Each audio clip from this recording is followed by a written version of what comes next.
สบายดีมื้อนี้ก็มาพบกับเฮาเนาะบ่าวลาวกับสาวสวรรค์เส้นเก่าเส้นเดิมเนาะมื้อนี้ก็สิพาทุกคนมาเบิ่งการเฮ็ดกุ้งเฮ็ดปลาหมึกเฮ็ดพันกินนะ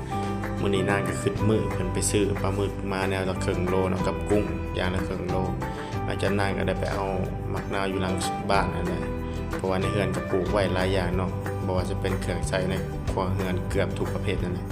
ข้อยก็ได้ไปเอาหัวสิงไข่อยู่ในสวนนั่นแหละมาเพื่อลวกปลาหมึกลวกกุ้งเพื่อดับข้าวเนาะมานางก็ได้แกะกุ้งออกมาล่างเนาะหลังจากนั้นก็จับปลาหมึกออกมาโซ่เพื่อนเพิ่นที่โทรหากันทางโทรศัพท์เนาะนางก็ได้ซอยปลาหมึกเฮาก็ใส่ปนกันเนาะบ่ได้แยกกุ้งบ่ได้แยกปลาหมึกใส่รวมกันไปเลยรวมมิตรไปเลยหลังจากนางไก่จะซอยแล้วก็เกียมโตเอาปลาหมึกไปล่างเนาะล่างซาวประมาณนำ1หรือ2นำเพื่อบ่ให้มันคาว หลังจากตัวนี้เสร็จแล้วล้างเสร็จแล้วก็ได้เอาผักกะหล่ำเนาะมาล้างผักแล้วก็ต่อด้วยผักหอมเสริมซาวอยู่หั่นนะจนมีความสะอาดเนาะบ่ฮู้ว่าบางบ้านสิเอิ้นผักเสริมคือกันบางบ้านก็สิห้องผักหอมรวมเนาะข้อยก็ได้ยินมาหลายๆบ้านล้างแล้วเขาก็ได้เอาเกลือมาแช่น้ำแล้วก็เกี่ยมเอาผักที่เขาล้างไว้กินนี่มาแช่เนาะเพื่อเสาะล้างสิ่งสกปรกนางก็ได้มาเกี่ยมเครื่องเฮ็ดแจ่วพันเนาะแจ่วก็เฮ็ดแจ่วพันแจ่วหวานๆหั่นเนาะหลังจากได้ที่แล้วเพิ่นก็มาเกี่ยมตำบักเผ็ดปลาเมี่ยนแหลกก็ใส่หลายพอสมควรเนาะแล้วก็ใส่ถั่วดินตำให้เข้ากันให้มุนหลังจากนั้นก็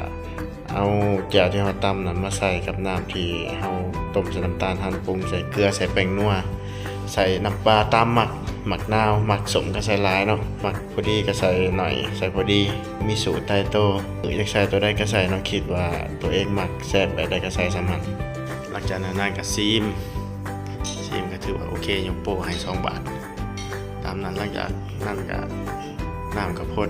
ก็เอาปลาหมึกที่ได้ซอยเม่นหั่นลวกปนกันเลยได้บ่ได้แยกมีสั่งเลยเนาะหลังจากนั้นข้อยก็มาจัดจานเนาะตัดกระปุ้นเกียมพร้อมเหมาะเจาะพอดีกับอันกุ้งกับปลาหมึกสุกก็ได้ตักออกมาเกียมพร้อมเสิร์ฟเนาะนางก็จัดโต๊ะเกียมพร้อมลงมือซีมเป็นคำแรกเนาะขอซีมก่อนเพิ่นว่าใส่กุ้งใส่ปลาหมึกใส่ผักที่เพิ่นมักหลังจากนั้นก็จ้ำกับแจ่วที่เฮ็ดไปนะบ่ฮู้ว่าสิแซ่บบ่กันยัดเข้าตาจนสิสวดออกเนาะทั้งจากครัวทั้งจากยัดทั้งจากกินบ่ฮู้นะสิว่าความพะโล้เนาะมันบ่พอใจขออีกคำที่2เนาะเอาสิกินให้เบิ่งแซ่บๆให้คำใหญ่กว่าเก่ายัดลงไปอีกผสมกับเป็นกุลสตรีจักหน่อยเลย มาฮอดนี้คลิปเฮาก็ได้จบเพียง